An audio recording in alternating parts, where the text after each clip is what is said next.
Premier titre. Madame, Monsieur, bonsoir. Au sommaire de ce journal du 5 septembre. Des armes à feu à la Ferté-Bernard. La préfecture a donné son feu vert pour l'équipement des policiers municipaux.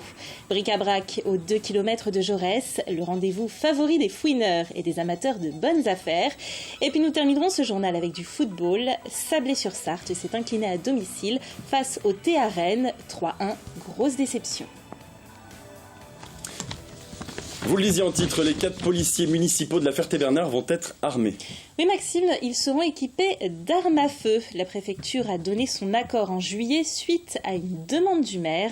Dans un contexte de menaces terroristes, Jean-Carl Grelier justifie la mesure par un sentiment d'insécurité des Fertois et de ses 4 policiers municipaux. Face à une menace qui peut frapper à tout instant, mieux vaut être prêt. Le reportage de Florent Clavel.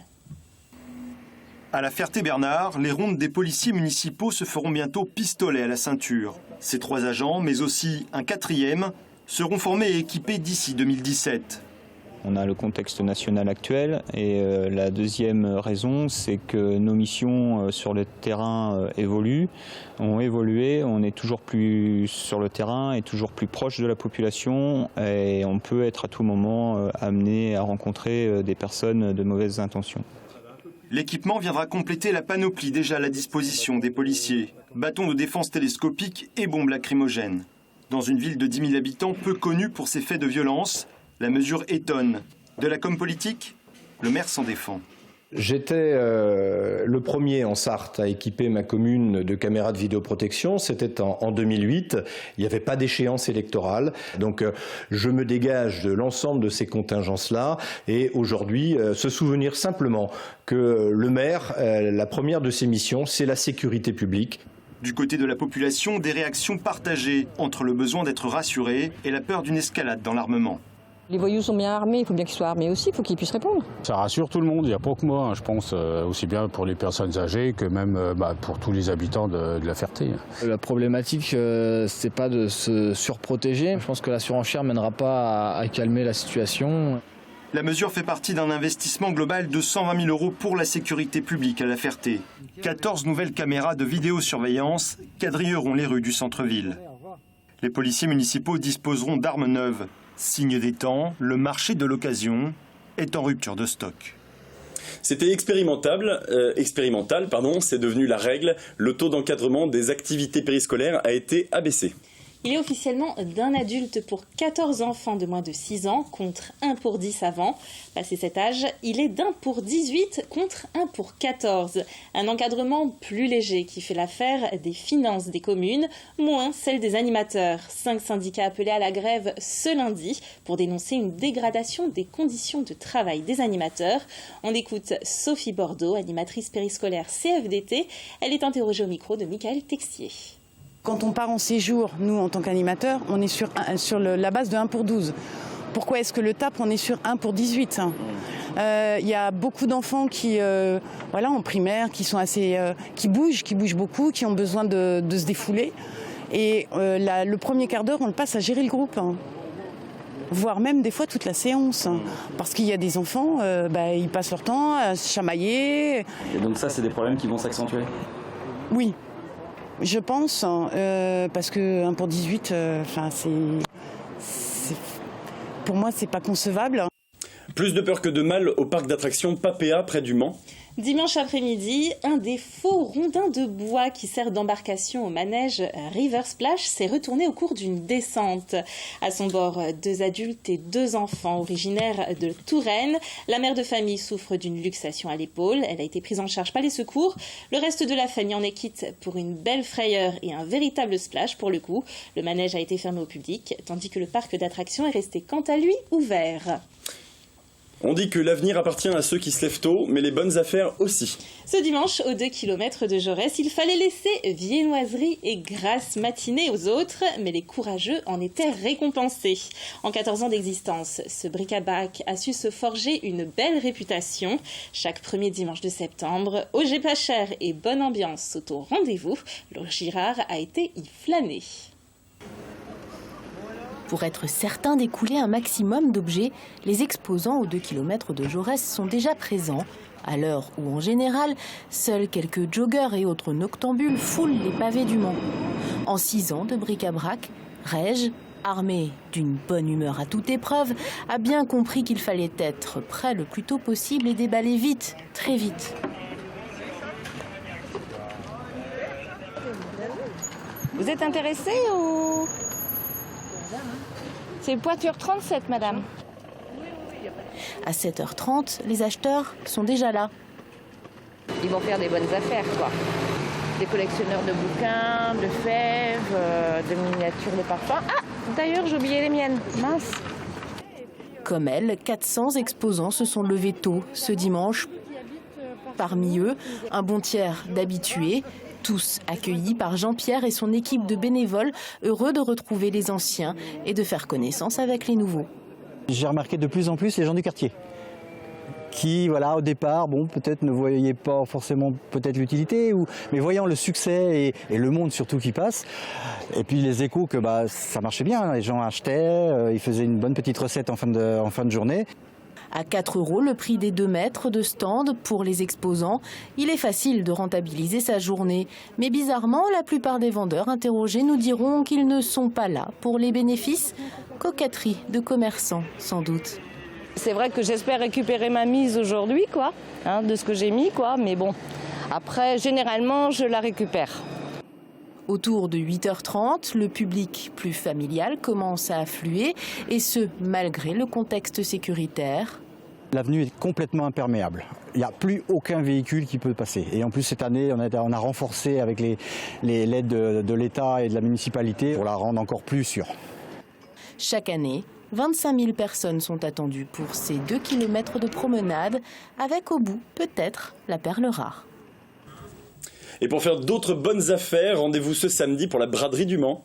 Maintenue en dépit de la menace terroriste, celle-ci fait toutefois l'objet de restrictions. Seuls les commerçants sédentaires du centre-ville sont autorisés à déballer sur le trottoir.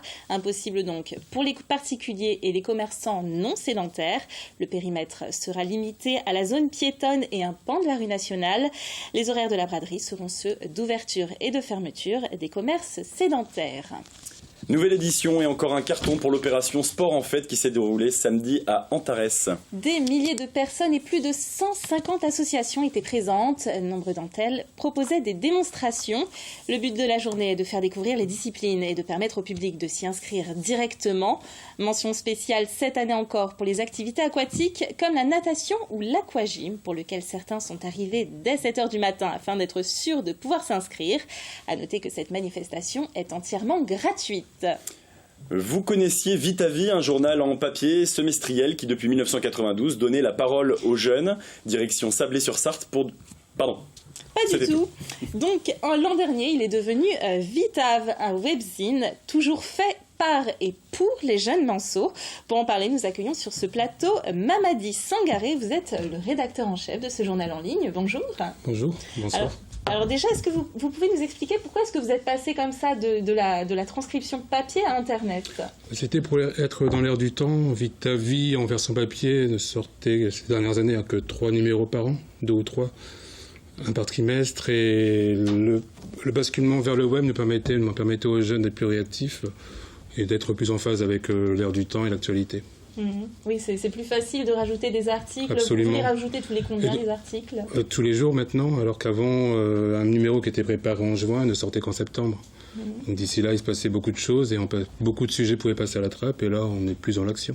Alors, quel sujet de quoi parle votre journal ? Les rubriques sont diverses, du sport, de la culture, tout ce qui concerne les initiatives, de jeunes ou moins jeunes. On aborde des événements, des spectacles, on parle aussi de cinéma, il y a des chroniques cinéma, théâtre, livres. Tout ce qu'on n'aborde pas, c'est tout ce qui concerne la politique, les faits divers et les sujets polémiques. Voilà. C'est les jeunes qui choisissent les sujets abordés ? 90% des sujets sont proposés par les jeunes. Ensuite, nous recevons nous-mêmes des invitations et puis moi, je vais leur proposer de temps en temps des sujets, mais ça part d'eux et de leur centre d'intérêt. Alors comment est-ce qu'il fonctionne, votre journal ? J'ai constitué, nous constituons avec la ville du Mans, avec le pôle jeunesse, une équipe. Les jeunes viennent librement, ils s'inscrivent.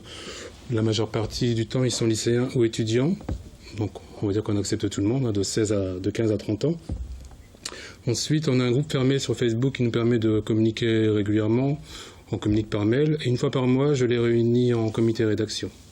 Voilà, pour qu'on dresse le sommaire ensemble, qu'on valide le sujet, qu'on définisse l'angle qu'ils vont aborder.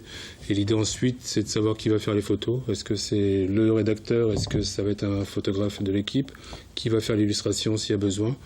Et ensuite, on y va, ils vont faire leur sujet, ils prennent contact avec les personnes concernées et je les laisse en autonomie. Ils ont chacun leur petite spécialité peut-être? Il y a ceux qui font plus la photo, ceux qui préfèrent... Certains, oui. Il y en a qui font les deux, il y en a qui font plus de la photo. Une qui fait que les illustrations. Ensuite, pour les sujets, je demande qu'ils soient très polyvalents, qu'ils ne s'adressent pas qu'à un domaine. Voilà. Vous les formez aussi? Oui, ils participent en amont à un atelier. Je leur propose un atelier d'écriture journalistique pour leur permettre de bien formaliser leurs articles, construire les phrases, choisir un angle, faire des phrases avec sujet, verbe et complément d'objet direct, ce qui n'est pas si simple que ça. Et de là, après, je les laisse en autonomie, ils me font un test. Et puis, l'idée après, c'est qu'ils soient seuls lorsqu'ils font l'article et qu'ils font la proposition du sujet. Et qui sont les jeunes alors qui viennent faire ça? C'est des personnes qui sont intéressées par le métier, Ouais. qui veulent en faire leur travail Vraiment, ils ont cette fibre. Excusez-moi, il fait très chaud sur le plateau. Oui, Ils ont cette fibre journalistique, donc ils sont curieux. Certains, c'est pour alimenter leur CV. Et ces derniers mois, j'ai vu que beaucoup ont intégré des écoles de journalisme ou de communication. Et le VITAV est une étape. C'est un tremplin, ils sont là pour se former. Ça n'a pas plus de prétention que cela. Oui. Et vous tournez avec à peu près combien de personnes alors? Ces derniers temps, 30 jeunes dans l'année, mais 30 jeunes différents. Certains commencent l'année et ne la terminent pas. Certains n'arrivent qu'au mois de janvier, certains débarquent en juin. Parce que la règle, c'est qu'ils viennent quand ils veulent, ils repartent quand ils veulent. Il n'y a pas de contrat. Ça évite aussi la contrainte et ils font les articles quand ils peuvent, bien entendu. Et du coup, il vous faut vous renouveler régulièrement? Absolument. Il se trouve que l'année dernière, 80% étaient bacheliers. Ils ont tous eu leur bac pour la plupart, donc on repart avec une nouvelle équipe.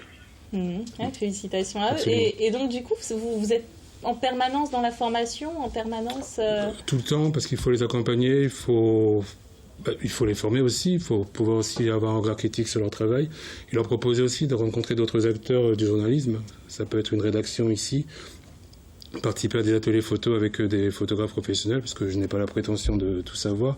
L'idée, c'est de participer à leur formation, à leur évolution. Ils ont un regard critique et puis après, ils en font ce qu'ils veulent. Voilà, c'est une étape.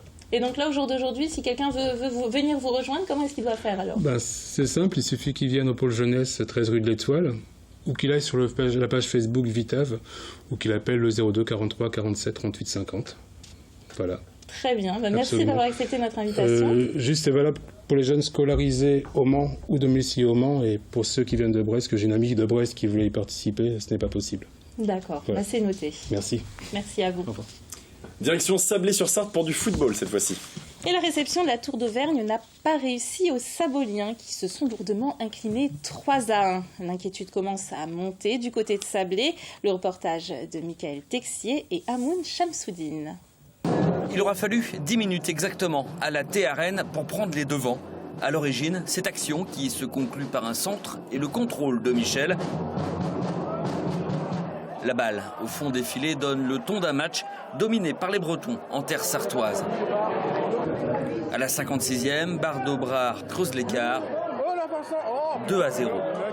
Le public s'impatiente, Sablé a une réaction d'orgueil à la 60e et réussit à desserrer l'étau défensif de la T-Arène.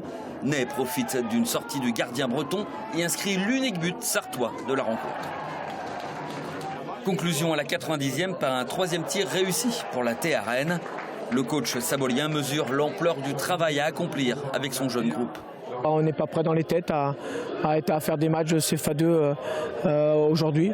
Écoutez, ça fait partie de la progression d'un groupe qui est jeune, mais la jeunesse, c'est pas forcément l'excuse facile. Je crois qu'il va falloir surtout se bouger. Et puis voilà, parce que c'est de la négligence. C'est 2 buts où dans cette surface-là, on doit être plus fort que l'adversaire. On manque d'agressivité. Les Saboliens ont une semaine pour se reprendre avant leur prochain match en Coupe de France. Ça sera à Soulgé-sur-Ouette. C'est la fin de ce journal, merci de l'avoir suivi. On se retrouve dans un instant pour le Face à la Rédac, Diane. Oui, avec Thierry Gomez, le nouveau repreneur du Mans FC. Mais juste avant, ce sera la météo, à tout de suite. 18h15 cette semaine avec la Foire du Mans du 8 au 12 septembre en route vers l'espace.